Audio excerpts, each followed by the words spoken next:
Hay 100.000 calles en esta ciudad, no necesitas conocer el camino. Dame una hora y un lugar y te daré el lapso de 5 minutos. Cualquier cosa que suceda en esos 5 minutos, soy tuyo pase lo que pase. Cualquier cosa que pase al minuto fuera de ese lapso queda por tu cuenta. Esto es lo que dice el protagonista a alguien que le encargó un trabajo por teléfono. El tipo es una especie de cirujano del manejo, un Schumacher, un Fangio de la calle.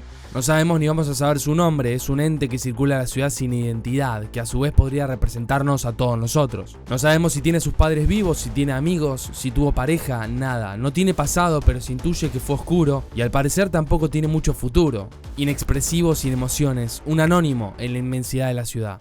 Va a buscar el auto al taller de Shannon, su jefe y amigo. Este lo ve cansado, le ofrece todo tipo de fármacos o café para que se despierte y esté atento a la misión que tenía que hacer. Pero él no dice una palabra y se va con el Chevy Impala que le prepararon. Pone su reloj en el volante para calcular el tiempo, sintoniza la radio de la policía y espera. Con un poco de suspenso se suben los dos ladrones y el conductor se apura porque tenía a la policía cerca. El tipo sabe lo que hace, pero mientras está cruzando el puente, el helicóptero lo encuentra y es ahí donde se tiene que apurar. Como si fuese un camaleón, se vuelve a camuflar en la noche y el helicóptero lo pierde. Pero por casualidad queda enfrente de la policía en un semáforo y no tiene más opción que pisar el acelerador y escapar. El conductor hizo las cosas bien y nos demostró que es meticuloso al extremo porque tenía un plan B. Supo que ahí cerca estaban jugando un partido de básquet Los Ángeles Clippers. Metió el auto a toda velocidad en el garaje del estadio, se sacó la campera, se puso la gorra del equipo y salió caminando como si nada, dejando los dos delincuentes totalmente sorprendidos adentro del auto, con la policía ingresando al lugar. La película empezó demasiado bien, con una persecución diferente a lo que solemos ver en el cine, con mucha tensión y dramatismo,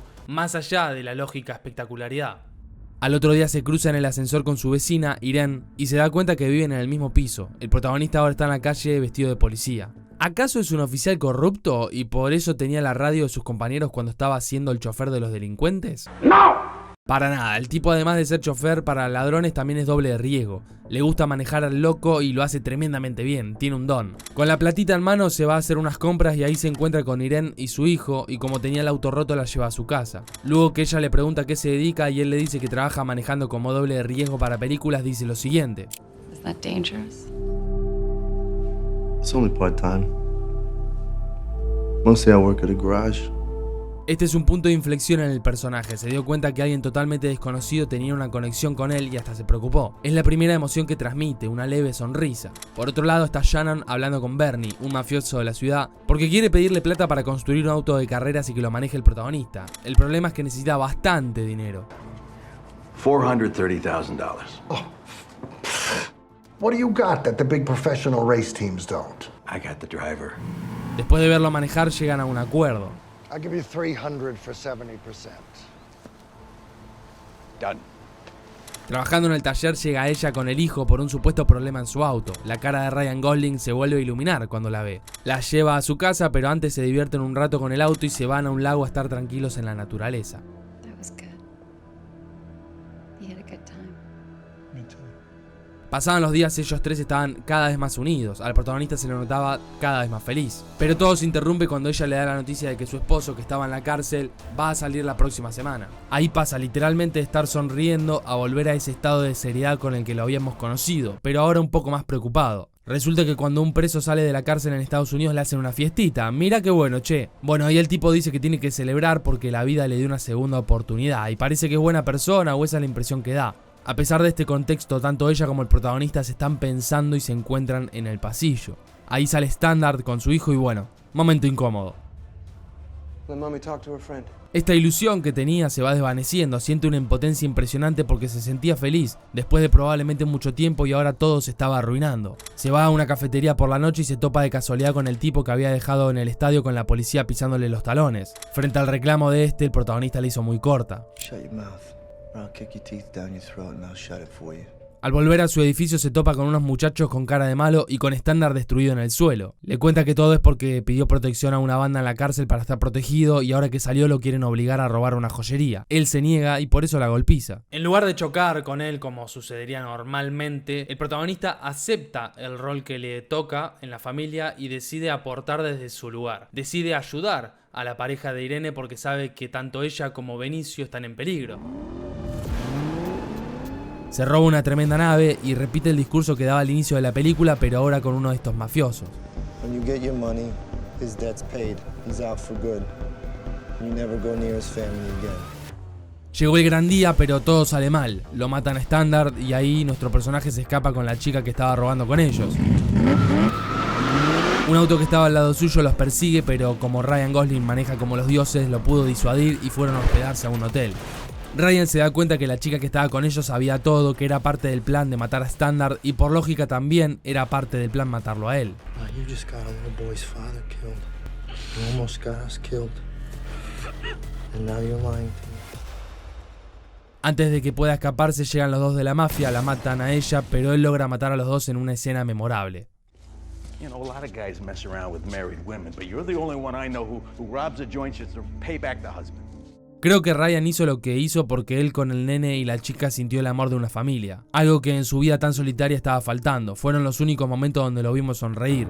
Frente a la situación del esposo recién salido de la cárcel, él mutó para poder seguir sintiendo esa conexión que tanto necesitaba. Por eso la situación de Ryan es compleja para poder explicársela a su jefe, por eso su jefe no lo entiende y dice esto. Va mucho más allá de tener una relación de pareja. Él, para tener una familia y protegerla, hizo lo que debía hacer: lograr que el marido se libere de los peligros que amenazaban a todos. Y ahora tiene un problema porque los mafiosos lo van a buscar hasta debajo de la cama. La mentalidad y la situación del protagonista es tan compleja y tan sutil que podemos deducir un montón de cosas, podemos extraer un montón de información si prestamos atención a los detalles. Después va a buscar a Cook, el mafioso que estaba a cargo del plan, y ahí el protagonista se saca. Aplica toda la violencia posible. Siempre que realizaba un trabajo decía que él solo manejaba, que no usaba armas ni se enfrentaba a nadie. Pero acá vemos cómo se transformó con Cook debido a que este puso en riesgo a las personas que había comenzado a amar y que estaban siendo cada vez más importantes en su vida. Se comunica con Nino, que casualmente es parte del grupo que está detrás del préstamo de Shannon para preparar el auto de carreras, y le propone un lugar para dejarle $1 millón. And what do you get out of it? Just that. Out of it. No le importa el dinero, no quiere escaparse con eso, con Irene y Benicio, porque sabe que no va a poder dormir tranquilo. Quiere simplemente estar en paz porque valora las relaciones que aparecieron y cambiaron su vida. Y la película nos enseña eso, que no hay $1 millón o $2 millones que pueda comprar una relación sincera y con amor. Y aunque suene cursi, es la verdad, muchos daríamos todo lo que tenemos y más por tener tan solo un minuto con esa persona que ya no está.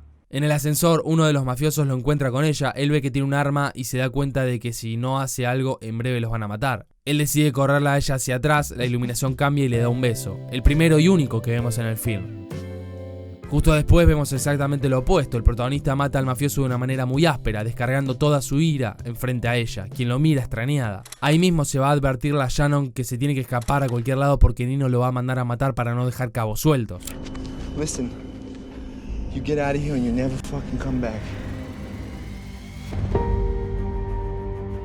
Lamentablemente Bernie lo mata a Shannon de una forma horrible justo antes de que pueda escaparse. El protagonista lo encuentra muerto en el taller y llora. Shannon era la única persona que lo ayudó y lo apoyó, dándole trabajo cuando probablemente él más lo necesitaba. Ahora va a querer vengarse a toda costa y lo va a hacer con lo que mejor sabe usar: su auto.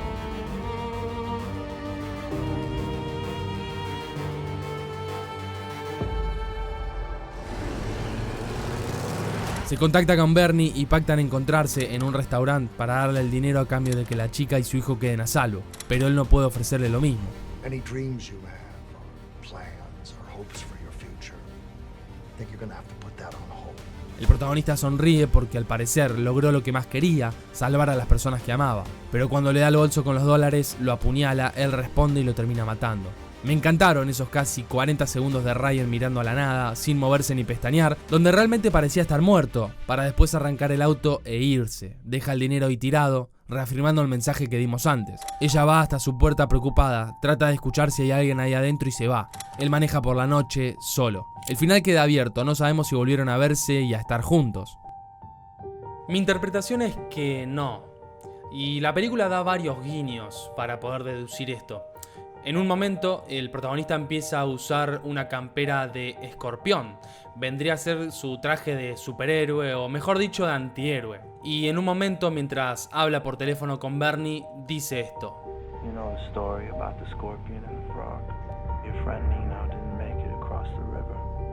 Como pasa en la fábula, el escorpión siempre va a picar y matar, más allá de cualquier cosa. Va a picar por más que mate a la rana y se ahoguen los dos. Aunque el protagonista intente cambiar, aunque haya encontrado una persona sensible, cariñosa, que puede transformar su vida, él siempre va a estar atado a la desgracia. Y esa vida tan increíble que imaginó con ella no va a poder ser porque tarde o temprano le va a terminar haciendo daño. Por eso le dice a ella estas palabras, dando a entender que se estaba despidiendo más allá de que él termine vivo o muerto.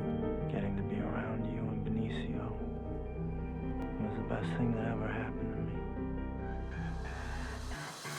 Drive, una película excelente de Nicolas Winding Refn, uno de nuestros directores favoritos que narra de manera sublime, con una notable influencia del estilo Gaspar Noé, lo importante que es el amor en la vida de una persona y lo que puede sanar en alguien que parecía estar roto por dentro, como también lo trágica que puede ser la aceptación del destino. Para destacar la banda sonora del film, en especial la canción Nightcall, bien ochentosa al igual que los títulos en ese rosa neón que me remontan al juego GTA Vice City. Otro punto alto de la película es su iluminación, la verdad que cada escena es espectacular desde lo visual. El elenco fue elegido con precisión, el papel de Ryan es notable y Carey Mulligan, Bryan Cranston, Oscar Isaac y Albert Brooks hacen un trabajo impecable. El estilo de narración, la belleza de lo visual, el contraste entre la destrucción y la creación, entre el odio y el amor, el poco diálogo que tiene para darle peso justamente a las sutilezas, hacen de esta película una maravilla que muy probablemente en un futuro la consideremos de culto.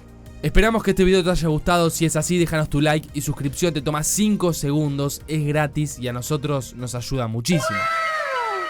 Déjanos tu comentario si te gustaría que analicemos otras películas de Ryan Gosling como Blade Runner 2049, The Place Beyond the Pines, entre otras. Y si no nos querés hacer caso, justamente escuchalo a Ryan Gosling que tiene varias cosas para decirte.